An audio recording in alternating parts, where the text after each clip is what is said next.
Welcome to the second game of the Jyväskylä Skirmish during the first season of Silver Age. This game is Dorinthea versus Azalea. Dorinthea is a warrior who will try to leverage her signature weapon, a Dawn Blade, to create a very dangerous situation where you can run away with the game by hitting repeatedly and having a stronger and stronger sword as the game goes on. Azalea will try to load up arrows and pump them up with buffs that make them very, very powerful, and also potentially create tokens that will deal extra damage or otherwise interrupt the opponent's game plan. For this matchup in particular, the frailty token is going to be nice to have for Azalea, which reduces the power of weapon attacks by one. That could potentially be a lifesaver in a situation where Dorinthea puts a plus counter on Dawnblade. So we can see here from Azalea's equipment, effectively just one block on equipment. But Dorinthea has another story with two unity equipment, so there's very pretty big difference in the equipment being used here. Azalea is probably looking to play quite aggressively, since blocking the sword is not going to lead to anything good. A lot of the arrows block for 3, but the other cards block for 2. So definitely will be used on offense.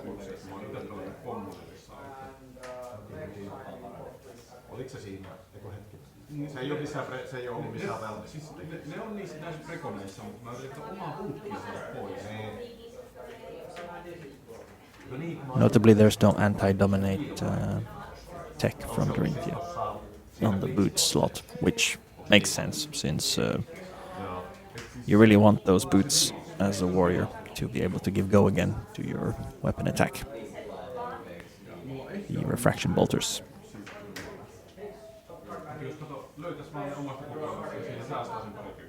Azalea also has access to go again on the boots.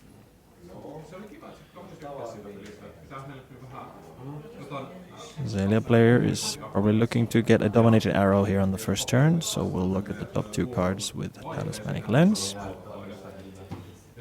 I didn't get a good look at what's there, but a moment of thought, and probably there will be some action on this first turn of the game. Getting a life lead as soon as possible will be important, since if the game goes longer, I think this one goes to Dorinthea. Simply the efficiency of the sword is quite unmatched here.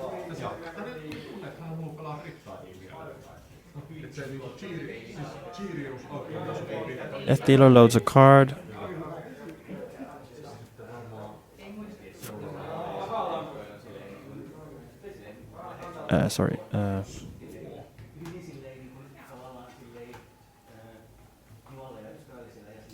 No, that was not.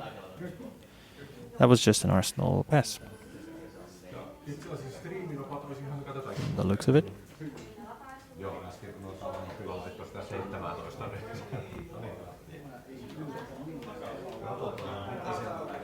Perhaps no arrow was found from the top there.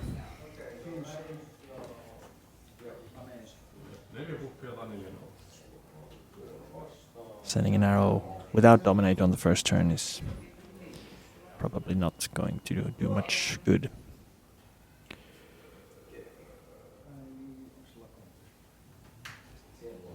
If indeed those cards were both not arrows, then we can assume that this next turn is going to have quite a lot of effects happening.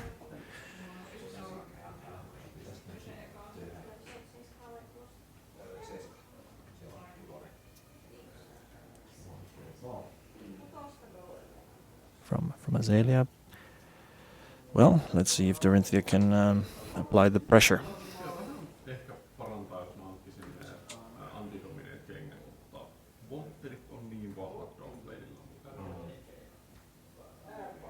Dawnblade is coming in for 3. Innocuous 3. In reaction, yeah, no blocks was declared there, and now it's given go again. And +2 to the next sword attack. So it hits for 3.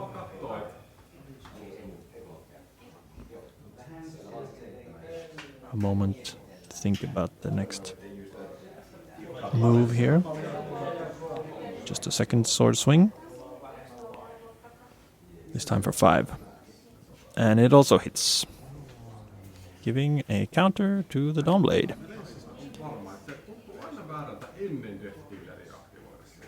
Now we'll see if Azalea can answer in kind before the Dawnblade runs away with the game.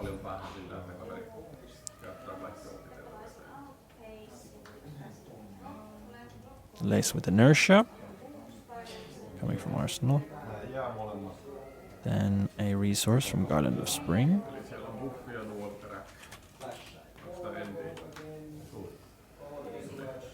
Loading drill shot, drawing a card. Lace with frailty, very relevant token there. Nimbilism. Lace with blood. Second lace with blood rod.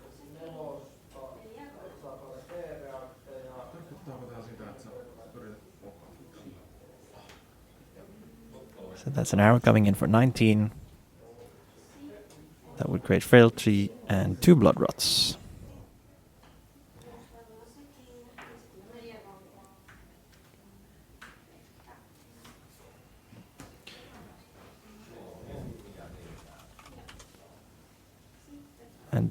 And place a minus counter on an equipment.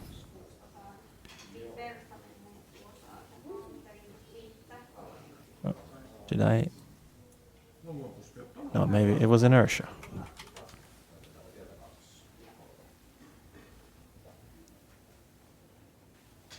No, there was both.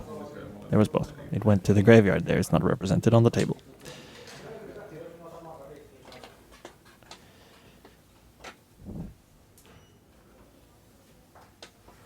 The 2 blood rots, of course, making this a very dangerous attack. But Dorinthea has access to some equipment blocks here to cover up some damage. So even just giving 1 card from hand, I think this is survivable, with the Unity equipment getting their buff when defending together with the card from hand.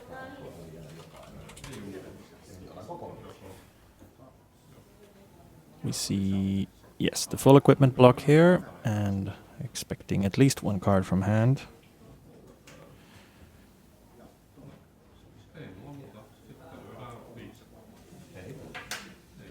The full block is available here since there was no Azalea activation.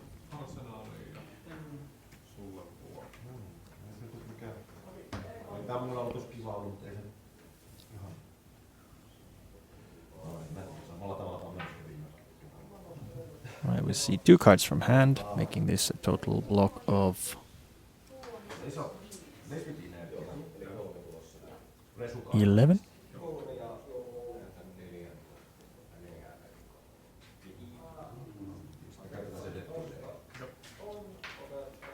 So 8 damage goes through and all the tokens rally on that side of the table. Drill shot will also put a minus counter on something.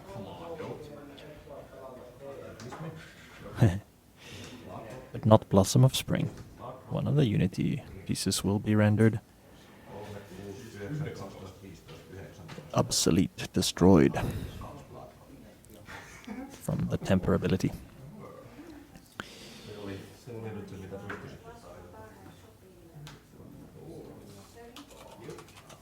Edict of Steel sharpens the sword and creates a flurry token.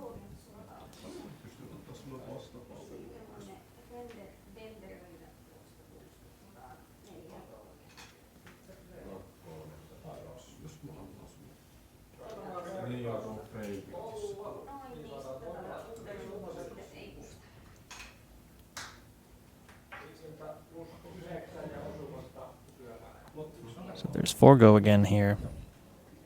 Thanks to the flurry, we already know the sword can come again.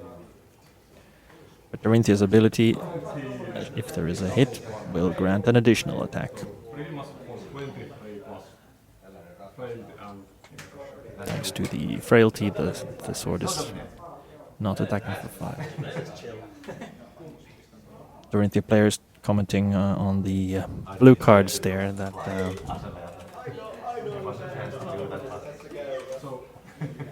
could have enabled an even more powerful line of play.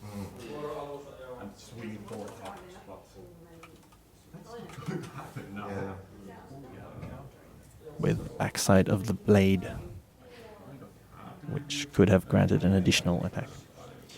Azalea declares no blocks, takes the hit, and Dorinthea grants an additional attack. Since it already had go again, we can now get the second attack in.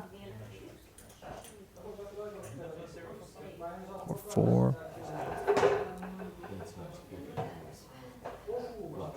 Of course, Dawnblade's own on hit is active here. That would add an additional counter. Thanks to the sharpen, these will all go away at the end of the turn. Should Dawnblade hit this time, refraction bolters can be destroyed to give it go again. And Dorinthea has already gotten her effect in, so the additional third sword attack is available. The Blood Rots at the end step will definitely deal 4 damage here. But that might not be such a big problem for the Dorinthea player, considering the amount of damage being represented by Dawnblade here.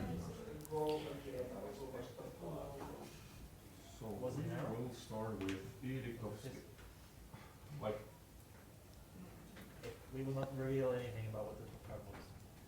Edict of Steel, another counter here. A little bit of banter from the sidelines here about another game. Yours truly. Yes, so that attack is covered by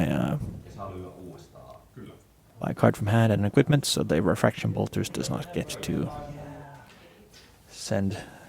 enable the third attack. So back to Azalea here, with an opponent at 8 life and with 1 block available from equipment.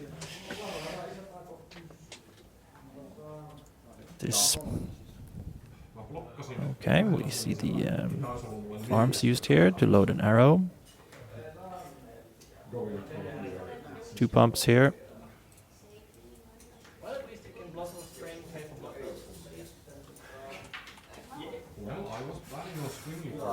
Snaring shot was coming in there for 5. It was...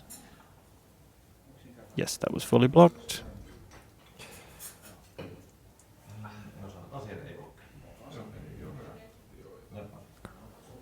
Dorinthea probably having a not so powerful hand there.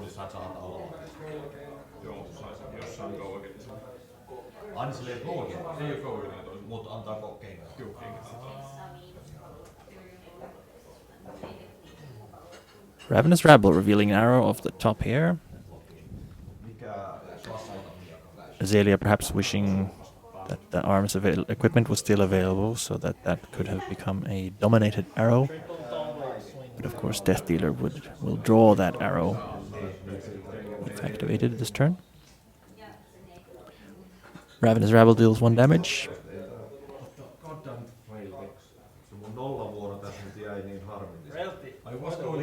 I was going to swing for 21. And the turn is passed back with an arrow or something in the arsenal. Well, this feels sad then. Dawnblade coming in for 6. I went to 11 on turn 0 in this case.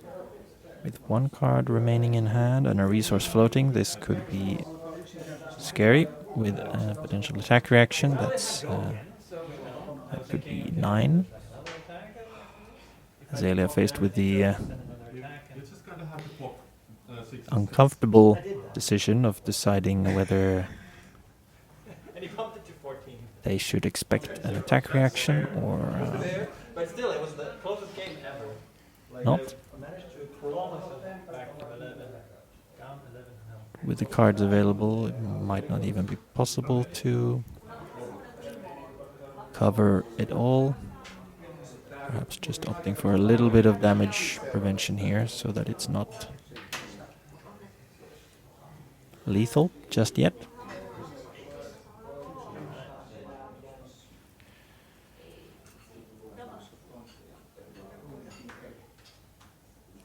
Dorinthea thinking about a reaction here potentially,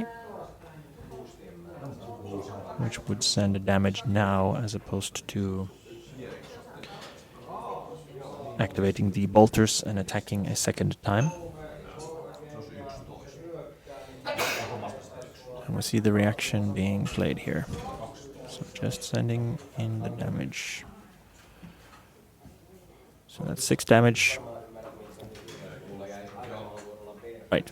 Yes, the Blossom was available. So Bolter's activation and then using Blossom to pay for the second sword activation. Now Azalea is forced to block.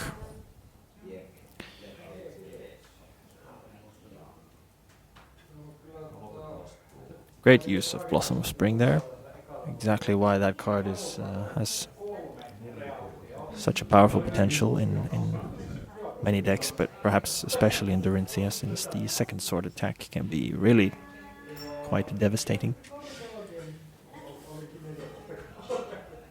It is blocked for 2 here, so going down to 1. Azalea's trying to keep just enough cards to prevent a lethal amount of damage. Actually went down to 11 on turn 0, and still the game is so close.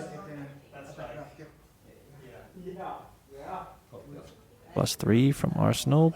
That loads an arrow. Read the glide path with the opt. Is there an arrow?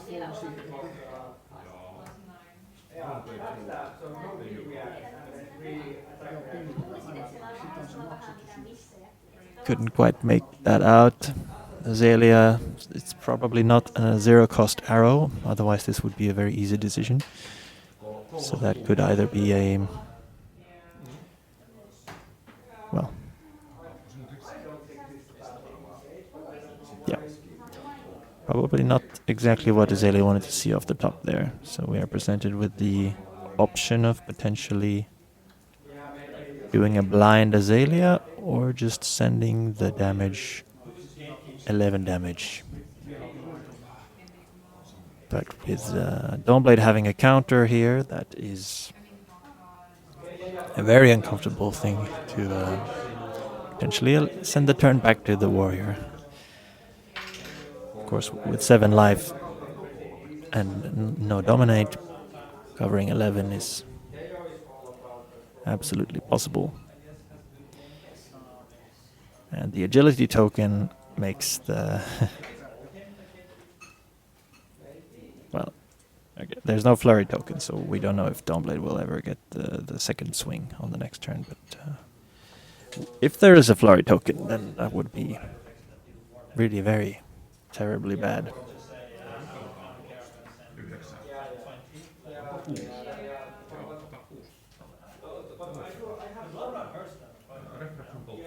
Azalea's building up the suspense here, letting us viewers sit with the tension.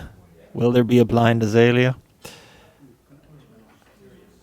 Players are discussing some theoretical possibilities here. Which arrows? There's one searing shot that's already gone. Obviously we see the dry powder shot in Arsenal. I don't know exactly which other 0-cost arrows we might expect. Bolting shot we saw in an earlier game, so... yep, just a regular arrow coming here. The risk was too great of missing with Azalea. Oh, and there we see the flurry token coming from the... yes, from the instant there, but that prevents damage and creates a flurry token. So now, with go again and a flurry, this next turn is very, very uncomfortable when you're sitting at 1 life. Dawn Blade for 4 with go again and a second swing guaranteed. 2 cards, you have to respect that. And then there was a pump and a second swing, and that was it. Great game there. Are we gonna see the top card from Azalea's deck as a revelation of what could have been? Maybe was there a series shot? Well, we may never know. Very close game there. Not that much dominate taking place. Alright, that concludes the second game of this skirmish. I hope my commentary was interesting. See you in the next one.